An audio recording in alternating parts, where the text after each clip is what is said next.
Hey there, beautiful souls. I thought I would drop in to really give you a bit of an energy update, what's happening, and give my own personal share to really help you, for me to be able to share and to how I embodied that, to help translate that for you.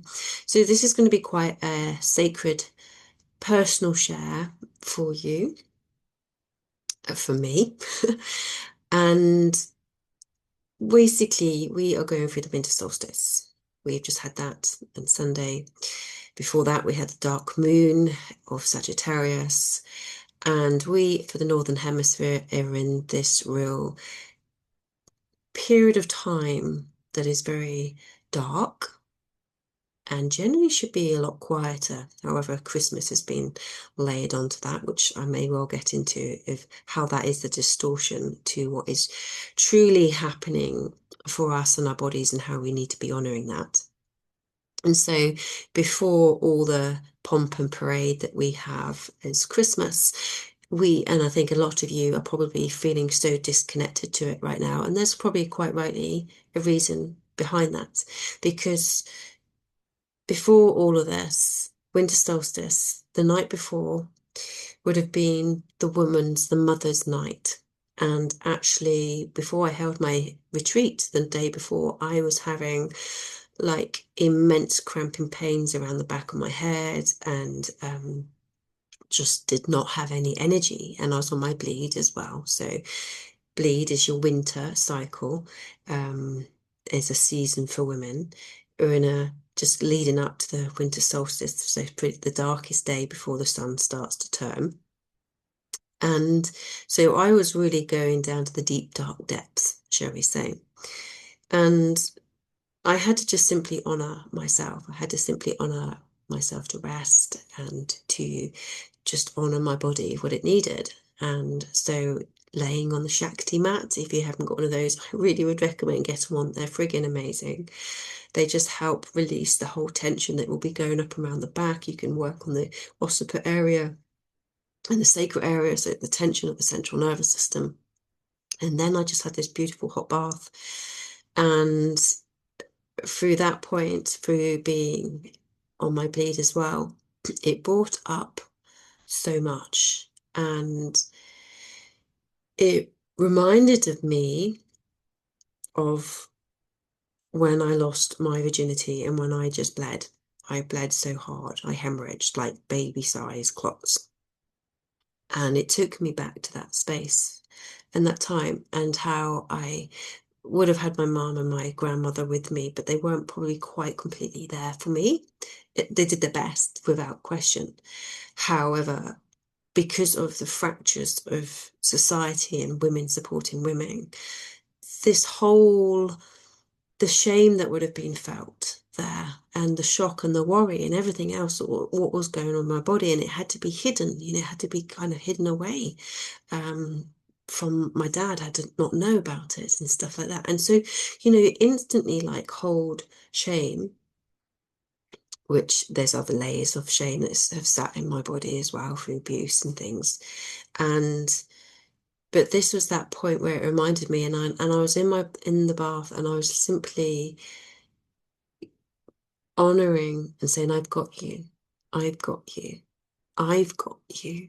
And so there was this a bit of a mess going, like snotty tears and all sorts of stuff going on. And but it was really about honoring. And I had Mary Magdalene holding my womb and Mother Mary holding my heart. So she was keeping me in alignment to peace and to love, true unconditional love, that mother, pure love. That's who she holds.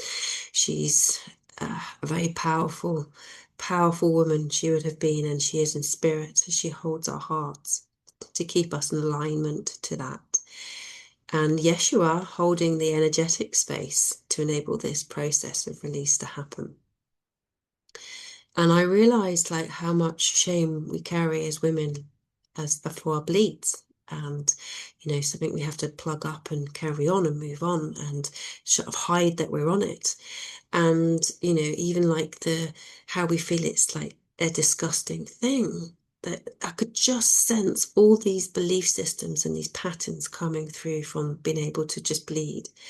And then I realized the beauty of our bodies, the beauty that is the woman, the beauty that is our womb and our bleeds, and how precious that these cycles are. And for someone that has lived with pretty much body dysmorphia for as much as I can really remember, like always looking at my body, putting the old fat rolls, going, ooh, and just always sort of like being critical of myself and my body and my looks and everything else, is quite revelational to actually feel this pure love for self and to witness my body and see my body in a different light, really.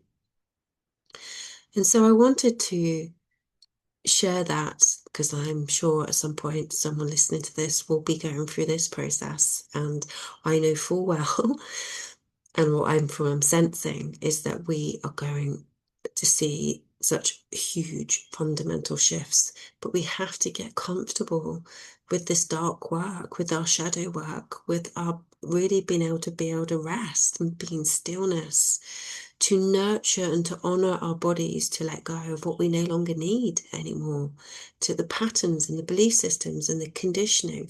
We are really being called. We're coming out of the year of the snake. We're going to be coming into the year of the horse, which I haven't really looked into too much, but this year, 2025, has been about purging and releasing and seeing the untruths.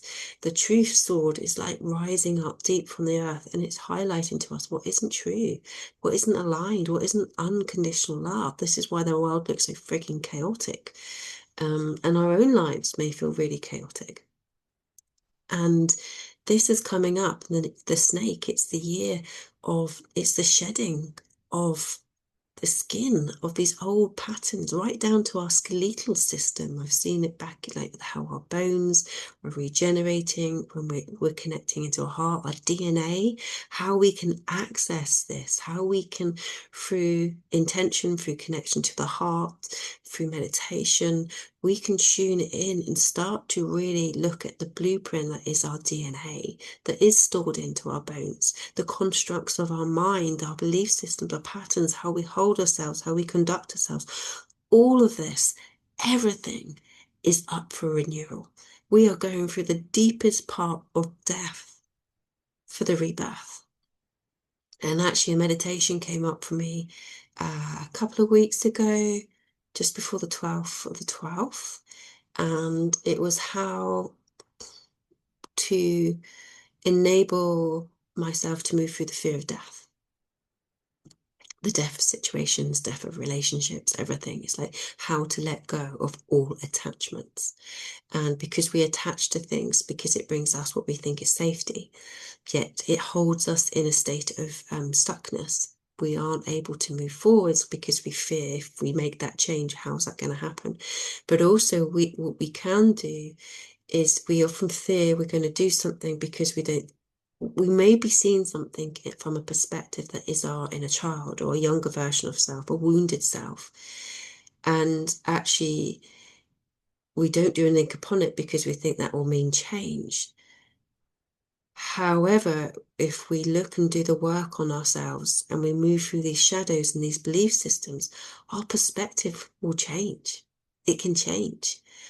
And it's like, who's running the show? Is it your inner child? Is it your subconscious mind? What's making you see this as your truth? When it's all about perspective, and your perspective can change. So give yourself that permission to allow your perspective to shift. Give yourself the permission to connect into your heart and to go deeper. Let go of the white noise. Let go of the discoherence and the society push that always, the social media, everything that's trying to steal your energy, steal your attention, getting you do things because you think you should do them, especially when it comes to Christmas and the family dynamics, and sacrificing your inner peace to keep the peace. And all these layers will be coming up for you. And it's how you can navigate this with the truth that's in your heart. that is pure, that is unconditional love. And this is the journey that we need to be navigating this through. And we'll be navigating the void, we'll be navigating the unknown, and we won't be able to see what the future is. And that's okay, because your brain won't necessarily see that, because it's always working on the past anyway, of known things. And so we have to let go and trust the unknown, not fear it. I mean, how can you fear something that doesn't even exist anyway? So you have to really start to get deep into that subconscious mind and your unconscious body to see if it's in alignment to your truth and your desires, and not second guess what the outcome will be. Who freaking knows, right?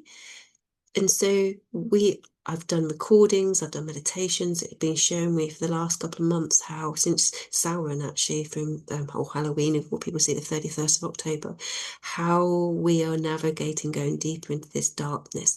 How do we let go of the distortions and the white noise? How do we find quietness deep within? How do we find mental discernment of what is our truth and what is stealing our energy? How do we consolidate our energy and bring it back to who we are and what we truly are? How do we navigate the void of, like, we have no idea where we're moving to, like everything falls away, all our patterns and attachments that hold us into a state, what we think is safety, isn't actually safety, it's a form of fear. And so when we're choosing unconditional love, these patterns of attachment of fear, we have to let go of. But the nervous system's going, holy fuck, I don't know what to do about it because I can't see what's going to happen. And so we have to keep building inner safety into our bodies to being able to release and allow us to navigate the void. But through navigating it through the portal that is our heart, that keeps us grounded as an axis through this, to know that when we're moving through this void, we know we're moving towards a direction that is true to us, even if we don't know what it is. And eventually that comes forwards. So we are having to go through a lot of purging. And when you do this consciously, it's so much easier. I'm not saying it's better, but it's better. It's not great. But if you become conscious of it and go, hey, this is happening for me, not to me, you reframe that whole narrative in your head. That's like when when my body was in that pain the other day and that excruciating, I was like, thank you, this is happening for me. Thank you for showing me what I need. Thank you for releasing what I no longer don't. And so it takes you out of that anxiety. It takes you out of that panic. It takes you out of that sense of feeling disempowered and hopeless. And so when you call and go, thank you for working for me, it shifts all of that. So it enables you to get to the truth of what you really need to let go of. And so the more conscious we are, the more tools that we have, the more work we keep showing up for ourselves and take these layers off, the less chaotic it will feel. And the more you can navigate it through a deeper sense of trust, like you just moving through in trust is very powerful. And I think that's what we are being called to be as souls, to really find that trust, but not intellectualize it. It's something that, from doing Daughters of the Golden Rose, the container, as much as I wanted to trust and surrender, and I know that's what I had to do, my nervous system's going, oh fuck no, not doing that. You can't do that. So it's like a string piece of nervous system going, no, we're not quite letting go, actually. And I'm like, but I want to.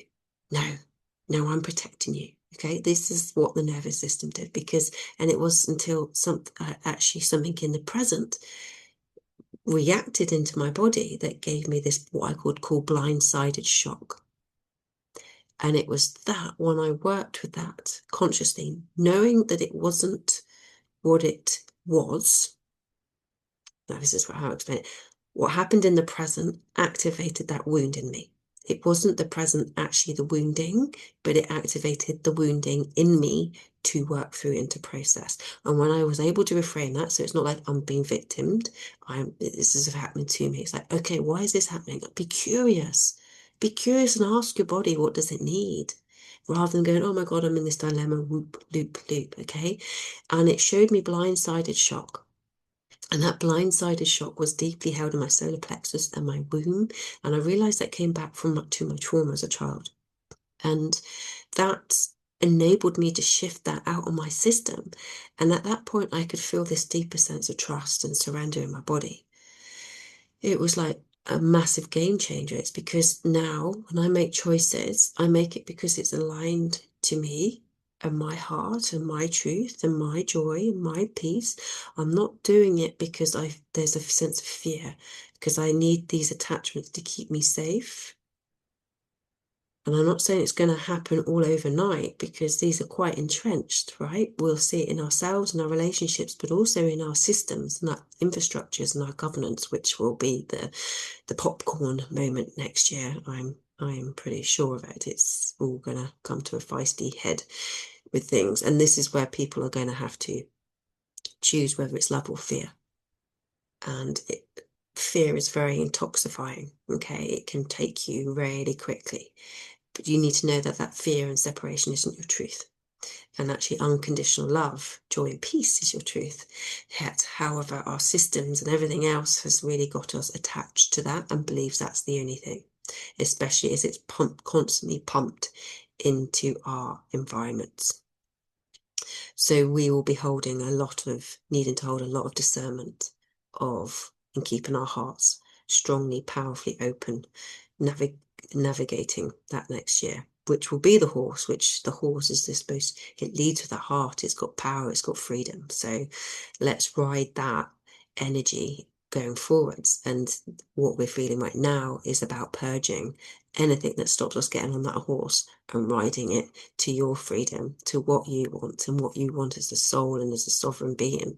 So yeah, we are literally letting go of all those layers. So honor this time now. Honor this time. If you're listening this later on, and if you're on your bleed, honor that wintering at that moment of what you need to let go of. Your womb is intelligent. It's an intelligent life that brings life. It coordinates life. There's huge intelligence in that. Let's connect to her. And for men that will be listening to this, I was talking to a friend earlier. It's like, unfortunately, men don't get their bleeds. They don't have bleeds like women. So they don't have those beautiful opportunities, which we can reframe that for women. It is a beautiful opportunity if we gave ourselves the stillness and the time to connect and allow it to happen. And just to be with the intellect that comes from our bleeds. But men don't have that. And, actually they show that men that give blood actually helps their heart health. So because that little bit of stress of releasing blood and having to regenerate new blood on the spleen, it helps you detox, it helps you release. So that positive stress in the body, which is why it's really important for women to rest, because otherwise that positive stress goes into negative cortisol and creates more issues in our body. So ditching the patriarchal system that tells you to just keep going, actually give yourself permission to rest and love yourself and your body when it's doing that. But for men, I would say, interestingly, give yourself like the full moon, maybe, like, because that's powerful. As you got your 70% of water, the moon affects the water beyond our recognition, and it'll be affecting your cells in your body. So maybe on a full moon, pretend that's your bleed. Pretend that, enable that as a ceremony for you to let go and to release, rather than just keep plowing through. Give yourself a day or so rest around the full moon to do that. And ask, inquire, be curious in your body what you need to let go of. And start this emotional intelligence, this body intelligence, this connection, that this wisdom that this body that we're walking through in every day is wanting us to reconnect and to remember and to listen to its power and its wisdom that is encoded with what we are here to be, our purpose, our joy. It's all encoded already inside us. We just need to start to remember to listen and start to embody that. And that's what Love to Heal is, my book and my course. And this is all about the listen, observe. And then through visualization, you create what you actually desire. And then that's the empowerment part. And so if this is resonating with you, I would recommend coming on to the Infinity Health Hub. And with that, you'll have many articles and meditations to really help support you to create the neuroplasticity, the neural pathways of actually what you want. Because if you're de-weeding your brain, of these old negative emotions, it needs something else to connect with and move through. And so the process is actually, as you're de-weeding, you're also creating neural pathways of what you actually need. So it's a transition, it's a shift. And so the more you can do that and support that on a regular basis, the more easier this process, or more conscious this process will be. The ones that aren't conscious will probably be projecting their shit onto you or trying to, and be angry. And so we'll see a lot of the opposites. We'll see a lot of anger, projection, uh, perpetrators claiming they're the victims. It's all this kind of weird spin. And whereas the empaths will be looking to find their inner safety so they can let go of all these patterns and behaviors and attachments and responsibilities that aren't theirs anymore to carry. They'll be handing that into the void and going, I realize I'm a people pleaser. Actually, I'm sacrificing my inner peace here. I need to stop taking this responsibility because it's not actually mine to carry anymore. So now my nervous system feels safer and I feel safety within me. I know I can let go of these patterns because I'm not worried that the whole world's going to fall apart when I do that. And then I hand that into the void. And then that gives those people the opportunity to take responsibility. They can't take it if you're holding it. And so you as an empath can change the world by letting go of what no longer serves you. And you stick that in the void. It doesn't mean they're going to take that responsibility. It doesn't mean they're going to, but at least it gives them the opportunity to do that. But you have to do the inner work of inner safety to let go of those patterns that you have created as a safety mechanism, a survival pattern mechanism, if that's making sense. And so we become the tipping point when we no longer carry the BS and responsibilities of others. And so they may well take it. They may take that chalice and start to go, oh, I need to do the work here. But they won't do it if we keep carrying it. So you have to realize that.